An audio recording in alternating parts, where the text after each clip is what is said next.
दी है। एक रफी था महफिल महफिल रघुपति राघव गाता था। एक रफी था महफिल महफिल रघुपति राघव गाता था। एक प्रेमचंद बच्चों को इतिहास सुनाता था। कभी कन्हैया की महिमा गाता रस खान सुनाई देता है। औरों को दिखते होंगे हिंदू और मुसलमान, मुझे हर एक शख्स के भीतर इंसान दिखाई देता है, इंसान दिखाई देता है। माननीय अतिथि महोदय, सभा में उपस्थित सभी सदस्यों को मेरा प्यार भरा नमस्कार। मैं आकृति Mishra KL international public school से कक्षा 9वीं की छात्रा हूँ।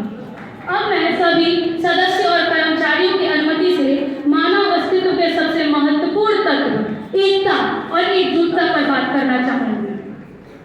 पृथ्वी पर प्रकृति द्वारा अनेक रंगों से सजाया हुआ भारत एक सुंदर देश है, जिसमें कहीं मीलों दूर तक हरियाली नजर आती है तो कहीं लंबा रेगिस्तान, जिसमें कहीं दूर तक हरियाली नजर आती है तो कहीं लंबा रेगिस्तान, कहीं ठोस पठार है तो कहीं मीलों दूर तक बहती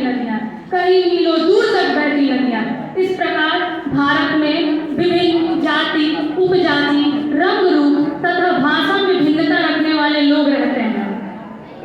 भारत एक बड़ा परिवार है और इतने बड़े परिवार को एकजुट शांतिपूर्वक रखने के लिए एकता का होना अति आवश्यक है। सभी समुदायों के लोगों को एक साथ एकता रूपी धागे में बांध रखना लगभग असंभव लगता है।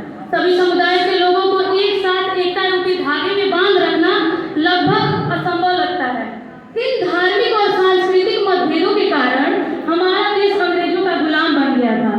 अब जब हमारा देश बाहरी खतरों और आंतरिक असंतोषों से स्वतंत्र है तो इसकी अखंडता और सम्मान को संरक्षित करना ही हमारा पहला और सबसे महत्वपूर्ण जिम्मेदारी है। इसकी अखंडता और सम्मान को संरक्षित करना ही हमारा सबसे महत्वपूर्ण जिम्मेदारी है।